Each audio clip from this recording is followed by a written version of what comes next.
For all those who blamed the captain of the ill-fated Air India 171 for the plane crashing, now comes a news development reported first here at the Mojo Story that is too big to ignore.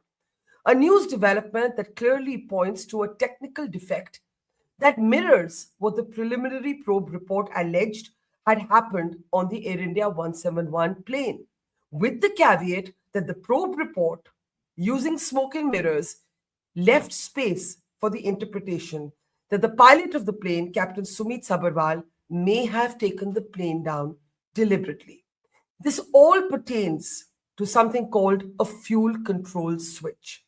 After a pilot operating a 7878 from London to Bangalore recorded in his logs that twice the fuel control switch showed a technical defect and appeared to slip, locking properly only on the third attempt. After this piece of evidence has come into the public domain, it is time to revisit reports and allegations and whispers in journals like the Wall Street Journal, Bloomberg, which had a report just a few days ago, whispers that point a finger at Captain Sumit Sabharwal, whose aging father you see on your screen right now. The smear campaign very early on suggested that Captain Sumit Sabharwal led some sort of bizarre suicide murder mission in which he willfully and deliberately turned off or moved the fuel control switch from run to cutoff mode.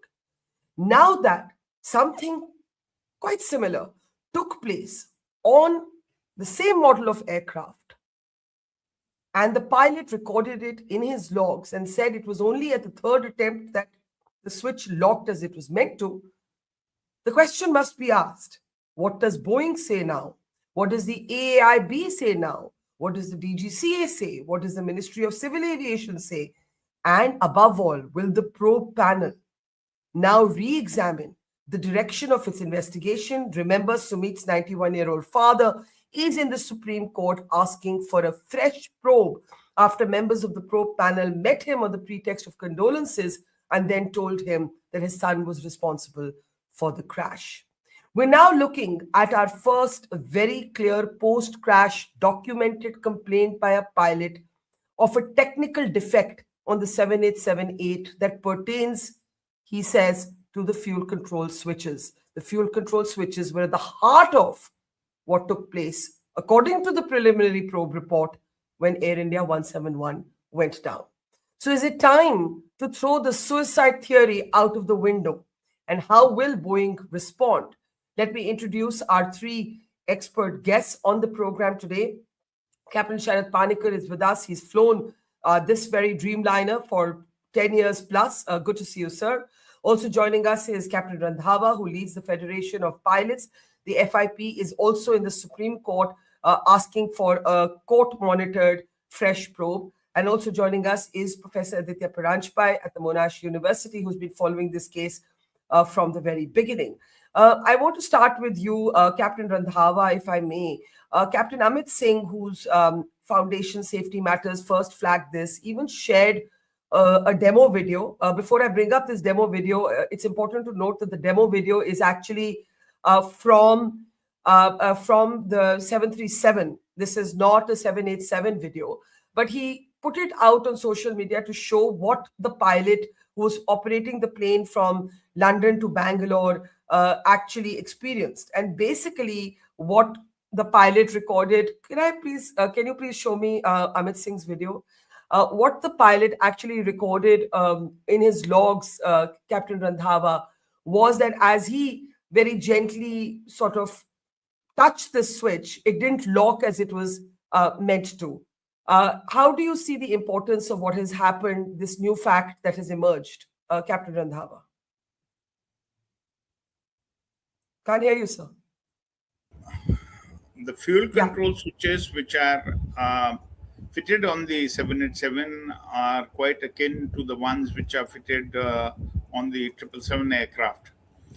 Now, from day one of the accident of 12th June, we have been reiterating that there is an electrical problem with the aircraft, which has uncommandedly moved the fuel control switches to cut off, rather than what the AIB has been giving a short script of the CBR recording in which they said that which pilot had switched off the fuel control switch.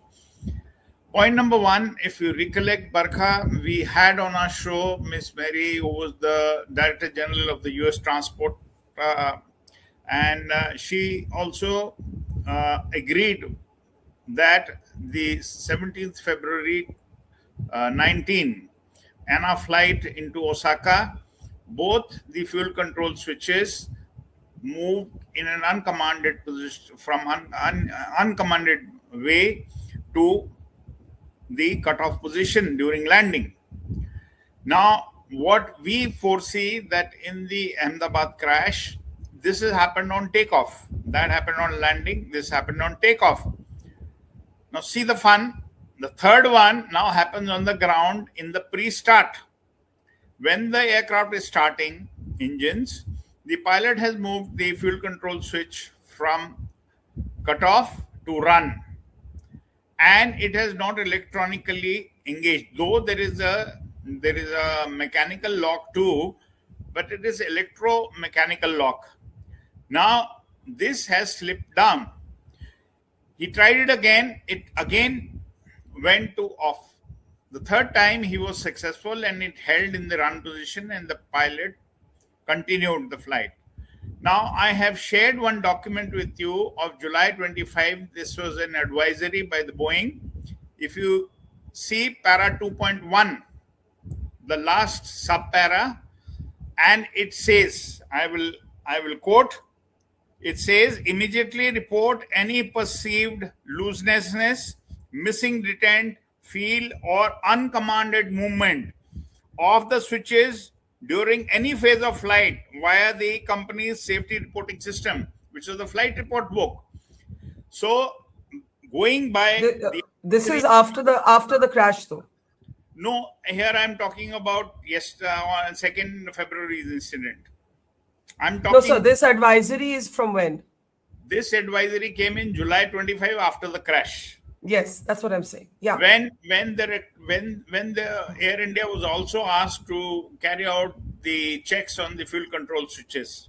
Mm-hmm. So I'm coming to the point that if this had a problem, there was looseness, or the fuel control switch did not remain in run position, then the matter should have been immediately reported at London Heathrow to the engineering, and the flight report book, the recording should have been done at Heathrow, not at Bangalore after completing the flight. Okay, hang on. Hold on. You are getting into why the pilot who logged this, and can we bring up the log also now and what the pilot found in his log? You are actually telling us that the pilot should have actually reported. Could we please have the logs? Thank you. Yes. You are actually telling us that you believe that the pilot should not have taken off from London for Bangalore without express approval from engineering. And we'll get to that. To that. It's also important to note that the plane was brought without any mishaps. On the third attempt, it did log properly. He was actually moving it to check it, because I guess pilots are now very careful after the crash, and he found it was slipping, and on his third attempt, he was able to lock it. But before I come to what this pilot should have done or not done, what are the implications for the Sumit, for those pointing fingers at Sumit? Can we just talk about that to begin with, Captain Randhawa? Yes. Now, the fingers being pointed out by AIB, we have challenged this even in the Supreme Court. We have no faith in the AIB investigations, who do not have sufficient number of subject matter experts which could actually investigate into the seriousness of the crash. Now, we have been reiterating from day one that you must have the SMEs right after 1 week after the crash, when we had written to the Minister of Civil Aviation and the DGCA and the AIB. And we also questioned the credibility of the members of the AIB who are not in accordance with Doc 9756 Part 1, which is reflected in ICAO Annexure 13. So we have questioned that too. So time and again, if you have been seeing that in August and now recently in December, they have been harassing the family, and they are coming to a conclusion that it was deliberate attempt, as what they had predicted in the and also annotated in their preliminary report. We have been condemning that and challenging it.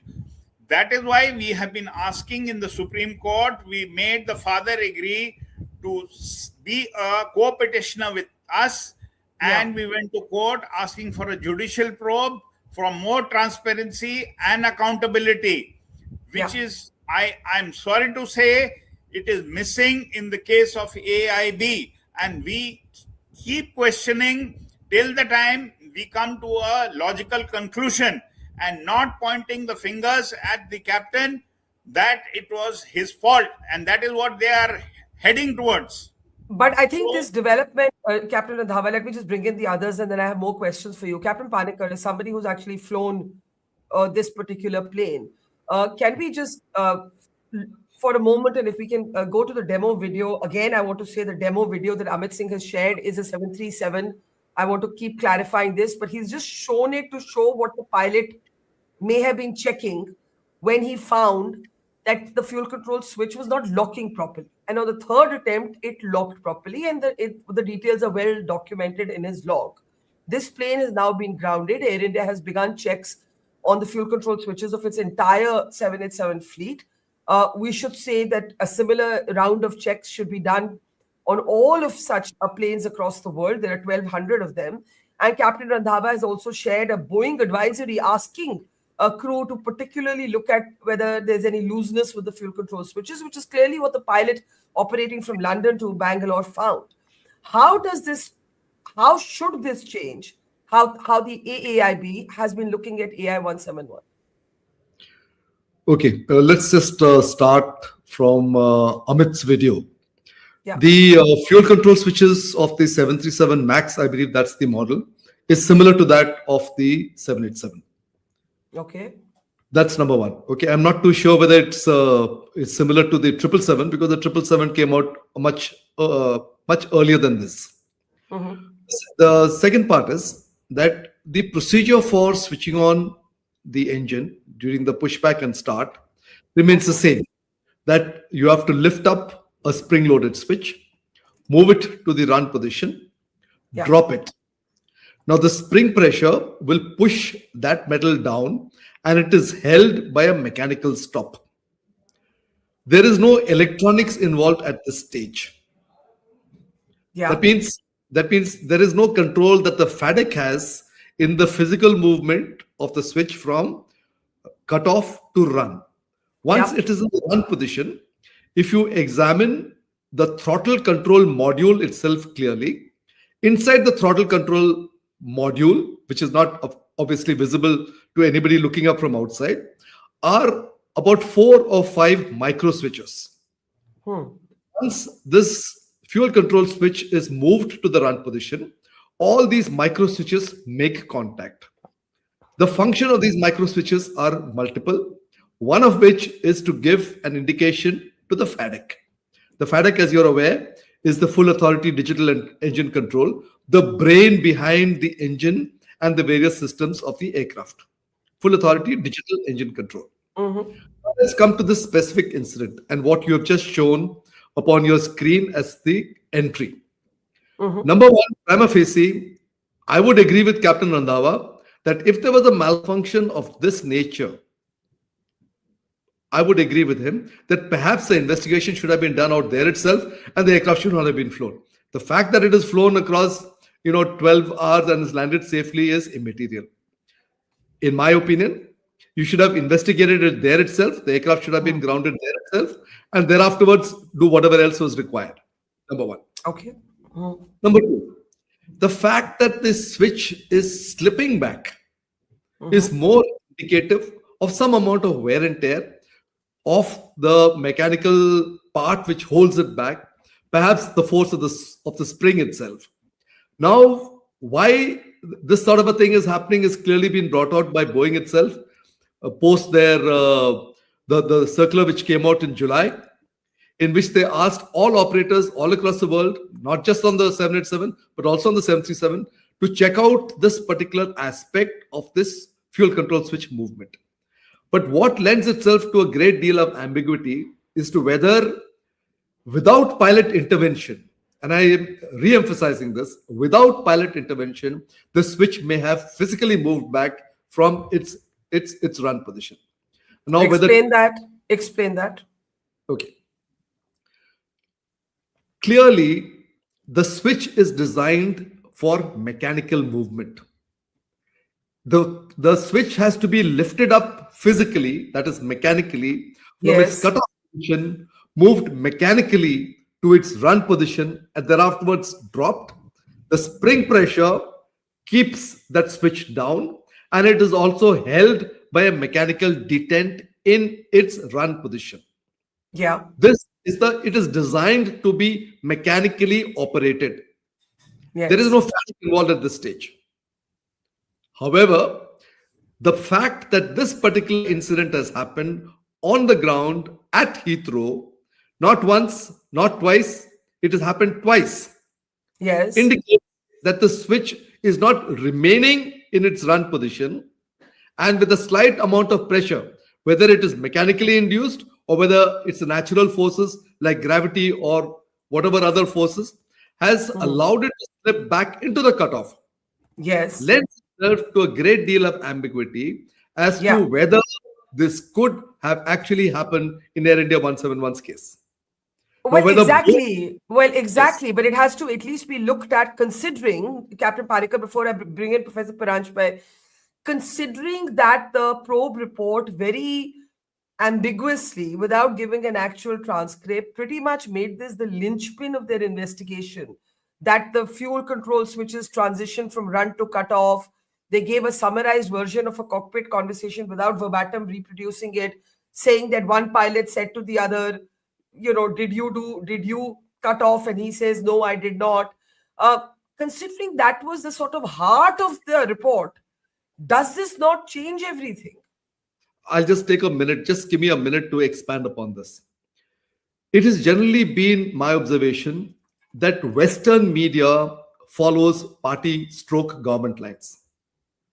If Boeing has made a statement, or if the US government believes that this is a statement to be put out, by and large, the entire media toes that line. Very much unlike India with 300 channels, 300 different opinions. That's number one. Okay. Number two, I would agree with Captain Randhawa that subject matter experts at the AIIB do not exist. I am even doubtful if any one of them holds an AME degree. From what I can understand is that they are mostly Air Force officers. I'm an Air Force officer myself. They're mostly technical officers, and they've done the course of aircraft accident investigation. But where civil aviation is concerned, where subject matter is concerned, whether people that have actually worked upon commercial aircraft, mostly engines are the same, but those have worked upon these aircraft, and on this particular type in particular, they do not exist in AIIB. So I would agree with Captain Randhawa onto that it is a fact of the matter. And the moment something like this happens, the first thing that should have been done was to induct subject matter experts, and which happened only after a lot of prodding, especially from your channel, as to why this is missing, that they finally inducted at least one person that I know of into their expert panel. Okay. This should have been in the first place. The moment a particular type is involved, an AME of that particular type or a pilot of that particular type should have automatically been inducted into the probe. Now, the important question now, if I may get Professor Paranjpay in, is what happens now.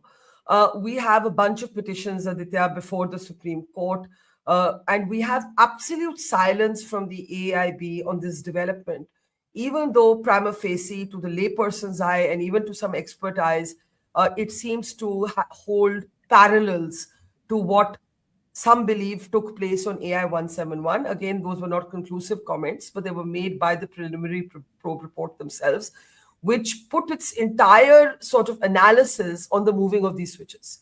And since then, everybody has been concerned on, did the switches physically move? Did something else happen? Maybe the switches never physically moved. Maybe there was an electric failure. At what point exactly did the rat deploy?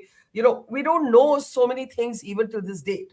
But the very least you would expect is for the AIB to issue some sort of statement acknowledging what the pilot has recorded on this particular flight from London to Bangalore. Aditya. Yeah. So Barkha, so first off, with regards to this particular flight, while the incident was logged and we've seen the pilot's logs clearly, at least in the photo, I think AIB would respond only if it was logged as an incident with them officially. As far as I understand, and Captain Panikar and Captain Randhawa can correct me on this, that unless it's logged as an incident that is called for an investigation, there AIB, I don't No, but they believe should is- factor is it into obliged their to own respond. investigation into AI 171. That's what I mean. So that is probably something that a subject matter expert on the panel ought to be able to do. See, I think one thing I should probably clarify here, and in doing so, I'm going to probably repeat what Captain Panikar has said. See, if you look at the switch movement, right, it consists of 3 distinct mechanical actions from cutoff to run. There's a pull, move, release, and lock. And that same sequence has to be repeated on the way back, which is what you see happening now with the second switch on the video. The fact that the switch did not lock in London, to me, now, again, with some caveats, looks like a failure at that third action where it was supposed to lock. So just to give the pilot the benefit of the doubt, if after those two, let's call them missed attempts for now, to get the switch to engage, when I thought about it, I thought, okay, maybe on the third occasion, he was able to lock it. And from there on, he may have just thought it safe to fly, because from there on, if it's purely mechanical, the switch should not move back once it's locked. So again, I want to emphasize that on the first 2 occasions, it's perfectly possible that what happened was a failure to lock, not a switch that transitioned after it had locked in place. No, so is it in So this is a simple point terms, that's would not- it, so let me clarify this because I'm confused. Failure to lock, when you say failure to lock, what I'm understanding is somebody is trying to see if the switch is locking properly and it's moving back. It's slipping away. It's slipping away before it's locked. So Yes, if you notice the action it's in the slipping video, away before it's locked. Yes. before it's locked, Yes, exactly. And so what yes. may have happened, and see, we don't know this, right? The pilot may have just been able to lock it the third time around, and once it's locked, Yeah, clearly, it seems clearly okay. he was able to lock. From what one understands, he was able to lock exactly, it the third and time. that absolutely, and from there on, again, if you have to move the switch back from that position, it needs to go through that entire sequence of lift, move, and release.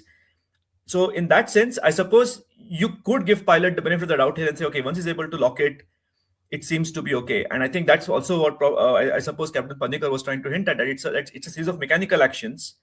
And the other thing I should probably point out here is, if you look at that report itself, that yellow colored document where the pilot registers it, Yeah. you notice that on top, that's remark number 2. The first remark that he makes is the aircraft veering to the left, right?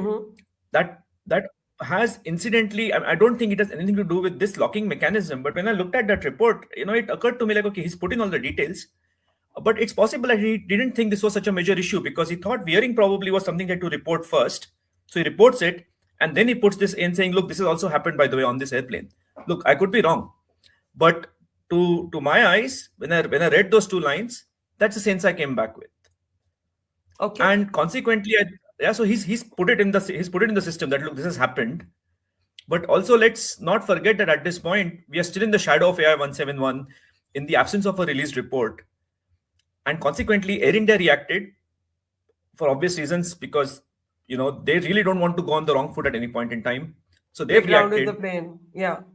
Exactly. And I think that's Yeah. probably what has happened. But again, until they report it and demand an investigation, or someone submits a formal report detailing the chain of events, it's Yeah. very difficult for us to decipher exactly how this has panned out.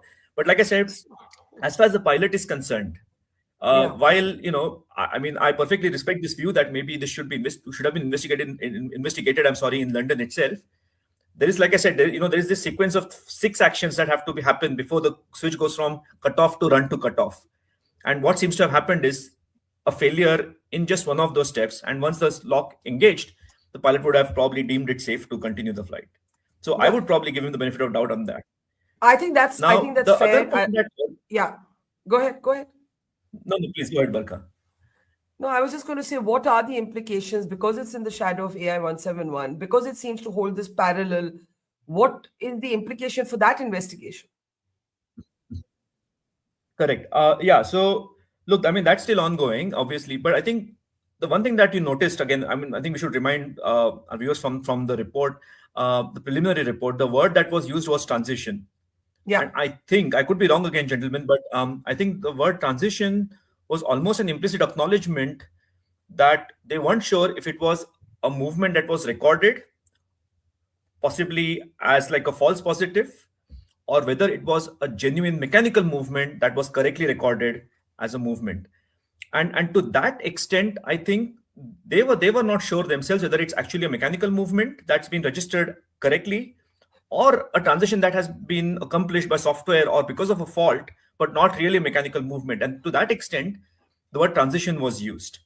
Yeah, I think So let me bring in Captain Randhava on this. I think the problem, Aditya, is that while the preliminary report did not specify and therefore use this passive word called transition, it then followed it up with two sentences that purportedly referred to a cockpit conversation without producing a transcript of that conversation, which has led to speculation in sections of media, particularly in the West, that this was a deliberate act by the pilot. Now, before I come to Captain Randhava, I met with the father of Sumit some weeks ago.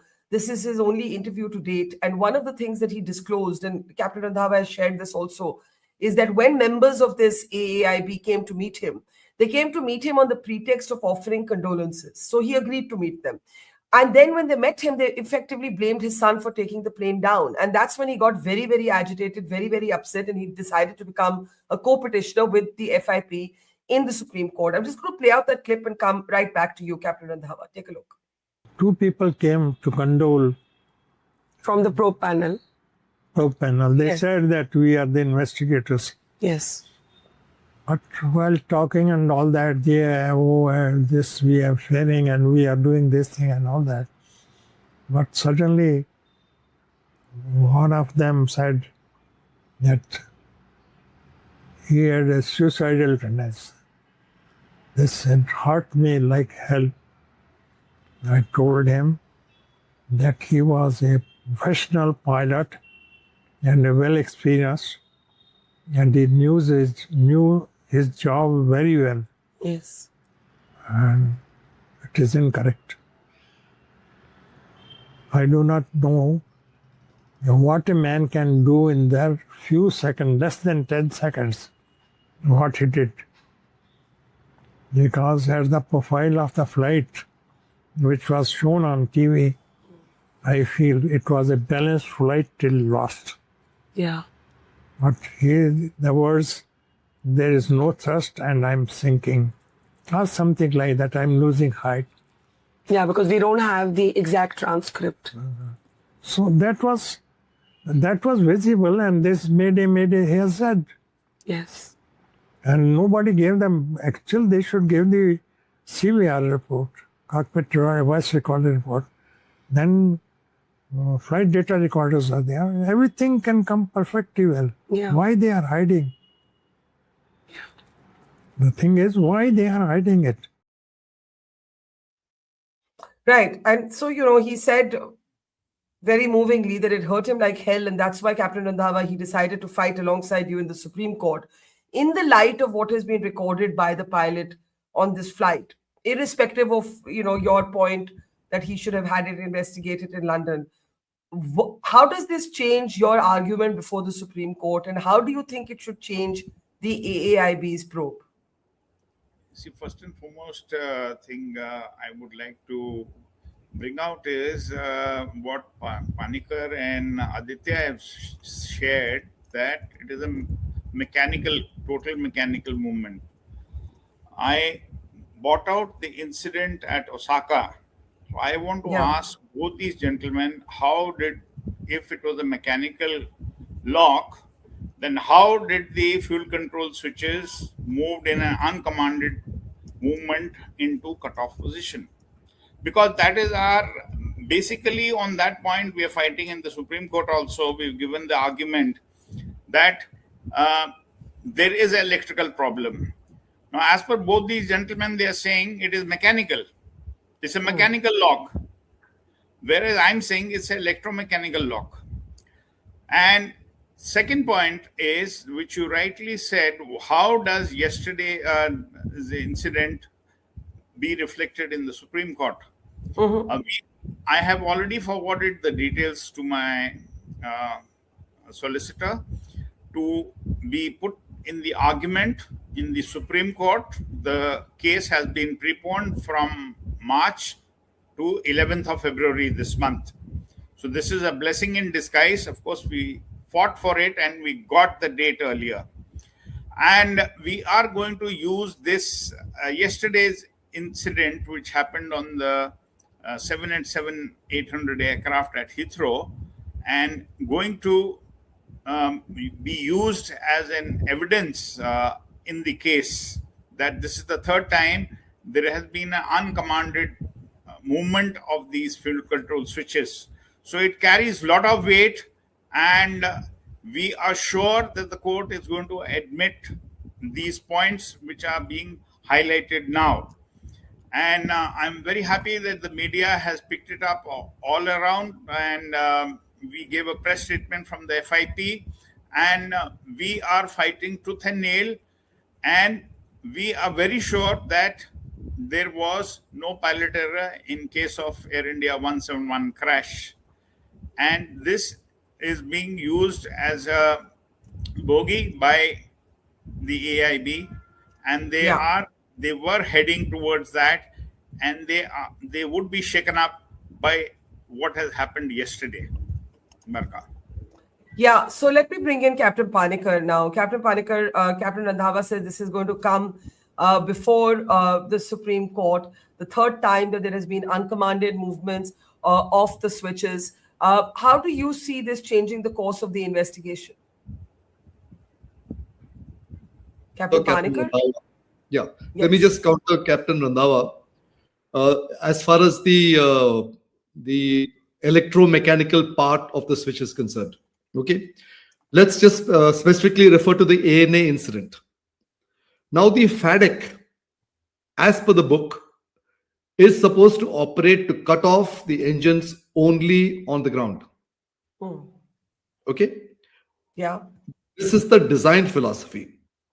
What happened in the ANA case was a premature movement of the thrust reversers before the aircraft had touched down, which gave as part of the inputs to the FADEC that the aircraft is on the ground before the actual touchdown. And this has led, again, via a malfunction, to both the engines being cut off via the FADEC. Yeah. Okay. The design of the aircraft, of the FADEC, is to intervene only on the ground. However, if there are some inputs which come to the FADEC indicating that the aircraft is on the ground via a malfunction or otherwise, the FADEC could still believe that it is authorized to cut off a particular engine or both the engines in the air. Am I clear on this? Yes. Okay. Yes, kind of. Yeah. Okay. No, basically what I'm trying to say is that if the FADEC has cut off the engines while it is in the air, it is a malfunction. Whether it be software driven or whether it be a cascading system of failures, electronic/electrical failures, which have led to this, besides the point. The design of the system is to intervene only on the ground. The FADEC cutoff is only on the ground. That's how it is designed. If it is done elsewhere, it is because of a malfunction. Whether it be because of cascading failures, electronic failures, something happening, something not happening, etc., etc. Coming back to the point, what you had just mentioned, it will have serious implications. And the serious implications being like what all of us have been saying right from the word go. It is not a simple thing that the pilot decides one fine day, okay, today is a good day to switch off the engine, and I do it. There are 10,000 flights happening every day. If you're going to attribute all this that, oh, let's close it because the pilot is done. No. We are trying to say that there are a lot of other things which need to be investigated, which need to be looked into. Can I ask you something? When the 737 MAX second crash takes place. The first one, the Lion Air, is blamed on the pilot. The second one, the Ethiopian Air, leads to the discovery of the software problem, the MCAS. And then for a period of time, the 737 MAXs are grounded. Now, there are 1,200 of these Dreamliners operational around the world. There are those who believe it's not practical to ground them. There are those who believe that they must be grounded in the way that 737 were grounded till the problem was fixed. Which side of the debate do you weigh in on?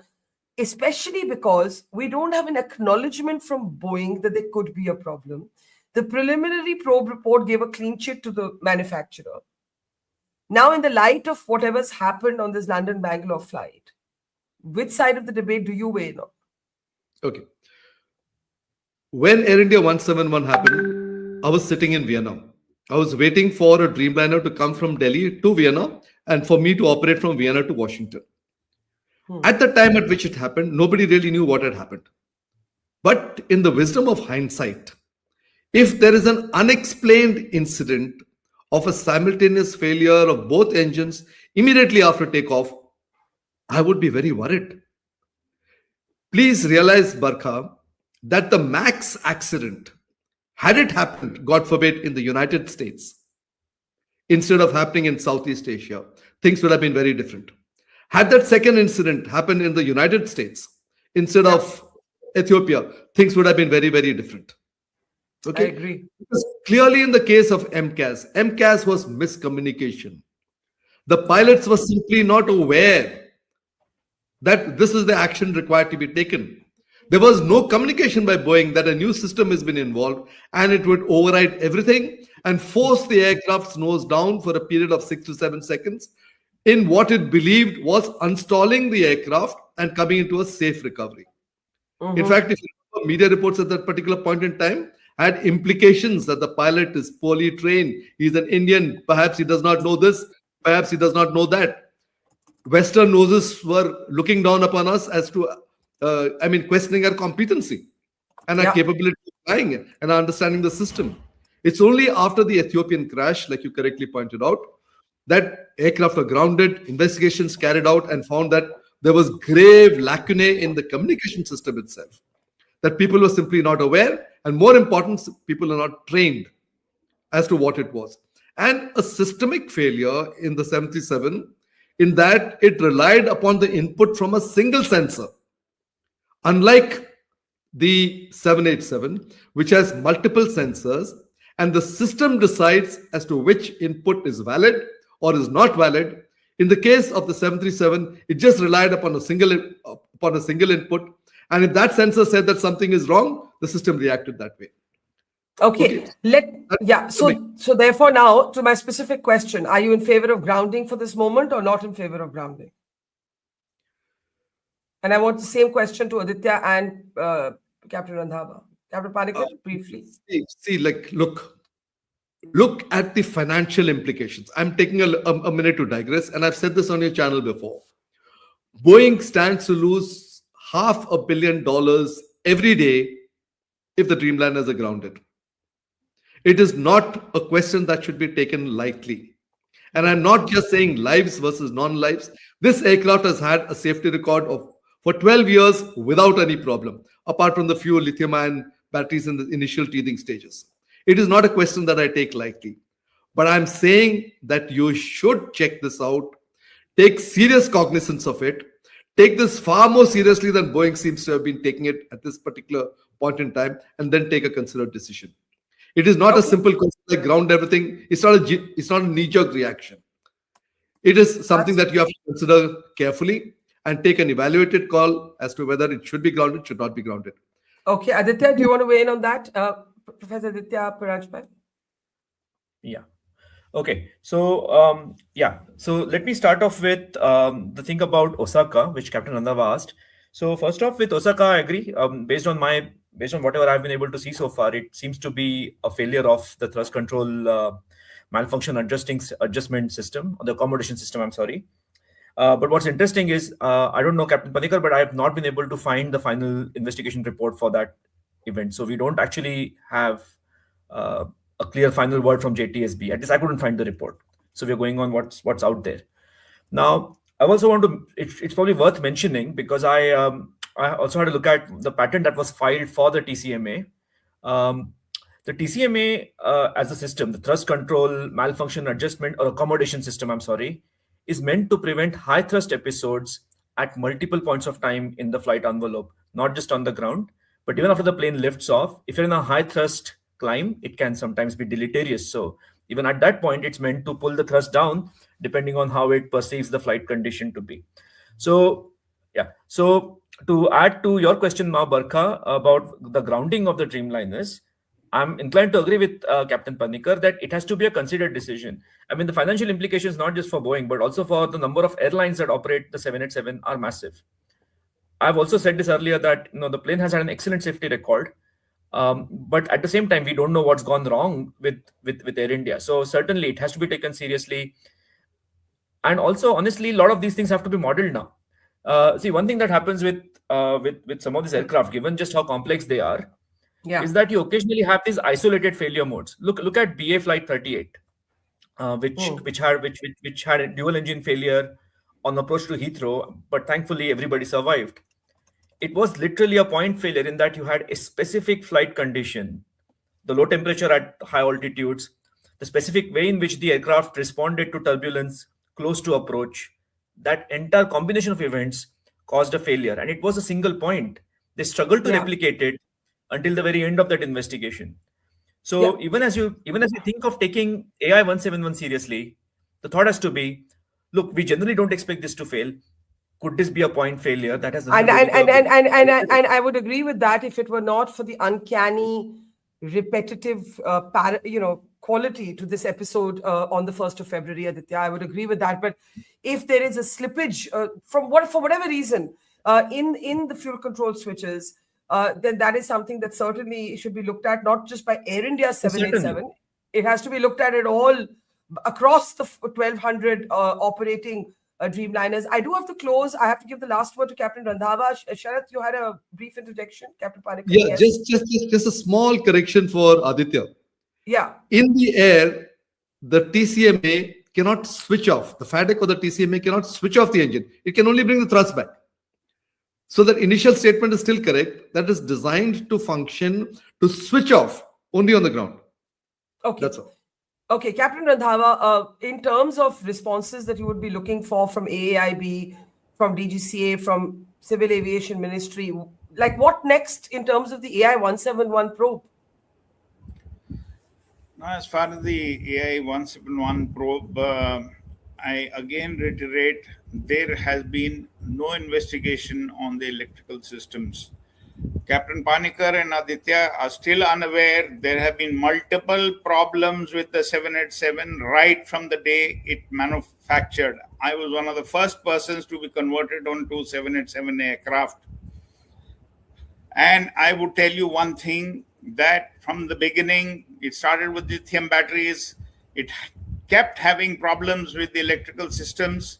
There have been n number of cases where the electronic bay has been having seepage of water drainage from the toilet in front lavatory and the front galley from the drainage system. There was an FAA directive on this, Captain which we have Panikar also. forgot to tell you that if he was operating from Vienna to Washington, what happened on the same day when the flight was also starting up from Vienna to Delhi? The electronic bay was totally flooded with water. I don't know whether Air India reported that matter to DGCA, and the aircraft was declared AOG. That was a fast reaction by the Austrian flight engineer, who immediately deplaned all the passengers, thinking of there could be an electrical short circuit. Now, as far as AI 171 goes, we are very confident that if the investigations are carried out properly and the electrical systems are also looked into, and then they should come to a conclusion. The second point is, yesterday's incident cannot be taken lightly. There is a need by the Boeing company all around the world to carry out these checks because it is happening. Are we waiting for another accident to happen? What happened in case of a 737 MAX? We waited for a second accident to happen, and then we declared that, okay, pilot is not responsible. Yeah. When they fitted Yeah. the MCAS system. So I would like to again reiterate that there has to be a proper mechanism in which the investigations are being carried out. I do not know if there are proper SMEs of engineering on board this investigation, because at present the 5 members of the AIB, they lack the expertise as far as 787 aircraft is concerned. So I would like to at the end state, we are waiting. If nothing is going to come out from AIB, we are again in the Supreme Court, and we hope that the judiciary acts prudently and comes in our favor and ensures that there is transparency and accountability, which will happen if the judicial probe is agreed by the Supreme Court. All right, we leave it there. I think those that chilling last warning. Are we waiting for another disaster to take place? Let it not be like the 737 MAX, where it took a second accident for Boeing to acknowledge its mea culpa. Certainly, I would be waiting for a statement from Boeing or even for the FAA to issue another directive for all of these tests to be conducted worldwide. I think that is the least or the minimum that we can be expecting. Thank you so much, Captain Panikkar, Professor Paranjpai, and to Captain Randhawa. And to our audience, we have always promised that we will follow every single development since the crash, and I think we have tried our best to do that. Do keep writing in with your inputs. Many of you write in from across the world. Some of you are amateur aviation geeks. Some of you are highly trained. We value and read every single response we get. Thank you very much, gentlemen, and to our audience, thank you. See you soon. It's great to see you here. Thank you for watching our work. If you haven't subscribed yet, don't forget to click the bell icon and subscribe to Mojo Story and support independent, robust journalism.